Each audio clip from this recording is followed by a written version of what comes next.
बिस्मिल्लाहिर्रहमानिर्रहीम। अस्सलाम वालेकुम व्यूअर्स, कैसे हैं आप? अल्लाह ताला आपको खुश रखे, आबाद रखे, आमीन। आज जी हम बहुत ही मज़े की भिंडी आलू बना रहे हैं। दही वाली आलू और भिंडी स्पेशल रेसिपी है, ज़रूर आपने इसको मुकम्मल देखना है। चलें इसको बनाना शुरू करते हैं। रेसिपी पसंद आए लाइक कर दीजिएगा। सबसे पहले फ्राई पैन में मैंने 2 चम्मच घी के डाल दिए पकाने वाले, गर्म होने देते हैं। और अब इसमें आलू डाल देंगे। ये स्लाइसिस में मैंने काट लिया है, जैसे हम फ्राइज़ बनाते हैं। थोड़े उससे आप चाहें तो मोटे काट सकते हैं, क्योंकि हमने इसको थोड़ा मसाले में भी पकाना है। आलू हमारे अच्छे से फ्राई हो गए, इन पे गोल्डन सा कलर आना शुरू हो गया। अब इनको निकाल लेते हैं। अब इसी घी में हम भिंडी फ्राई कर लेते हैं। भिंडी को भी हमने थोड़ा सा बड़ा काट लिया है, बिल्कुल छोटा पीस हमने इसका नहीं किया, 1.5 से 2 इंच का। इसको भी फ्राई होने देते हैं। भिंडी भी हमारी अच्छे से फ्राई हो गई, इसको भी निकाल लेते हैं। घी हमारा थोड़ा कम हो गया तो हम थोड़ा सा और डाल देते हैं। अब इसमें सबसे पहले फ्रेश कूटा हुआ अदरक और लहसुन डालेंगे। ये 1 टेबलस्पून है। 1 मिनट के लिए हमने अदरक और लहसुन को सौते कर लिया। अब इसमें डाल देंगे प्याज। बारीक कटी हुई प्याज है, 1 बड़ी प्याज है। और बारीक चॉप कर लिया मैंने इसे।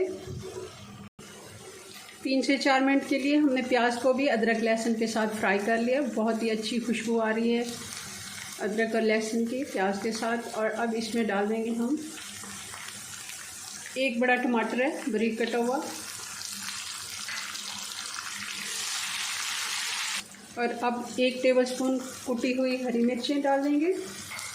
बहुत ही अच्छा टेस्ट आता है इसका, इस तरह अगर आप फ्रेश कूट के डालते हैं।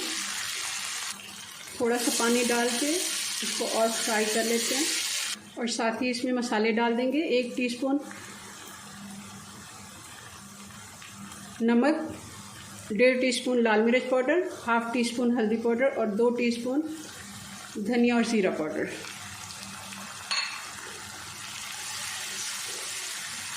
कोशिश करें धनिया और ज़ीरा जो है फ्रेश कूट के डालें, बहुत ही अच्छा टेस्ट आता है इसका। और ये 3-4 हरी मिर्चें साबुत वाली डाल देते हैं।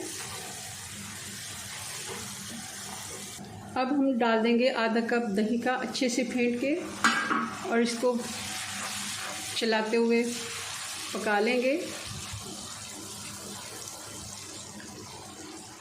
मसाला हमारा बहुत ही अच्छा भुन गया है। अब इसमें डाल देंगे हम जो हमने आलू फ्राई करके रखे हुए हैं। ये हम 2 मिनट पहले डालेंगे और भिंडी बाद में डालेंगे। अगर इसमें कोई थोड़ा बहुत आलू का मॉइस्चराइज़र जो होता है वो खुश्क हो जाए। अच्छे से हमने इसका पानी खुश्क कर लिया, कोई भी थोड़ा बहुत जो इसमें नमी थी आलू की। और अब इसमें डाल देंगे भिंडी और आलू आपने सेम क्वांटिटी में लेना है। जितनी आपने भिंडी लेनी है उतनी ही क्वांटिटी में आप आलू भी ले लें। ये 1.5 कप तकरीबन आलू है, तो 1.5 कप ही कटी हुई भिंडी है, क्योंकि इसकी सफाई होने में थोड़ी कम हो जाती है, तो उतनी ही हमने।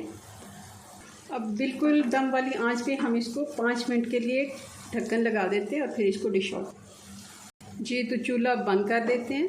और आप देखें किस तरह बहुत ही अच्छी इसकी लुक आई है आलू और भिंडी की। बहुत ही मज़े का ये सालन बनता है। आप इसको पराठे के साथ, रोटी के साथ सर्व करें। चलें जी, अपनी दुआ में याद रखें। मिलते हैं नेक्स्ट वीडियो में नई रेसिपी साथ। तब तक के लिए अल्लाह हाफिज़।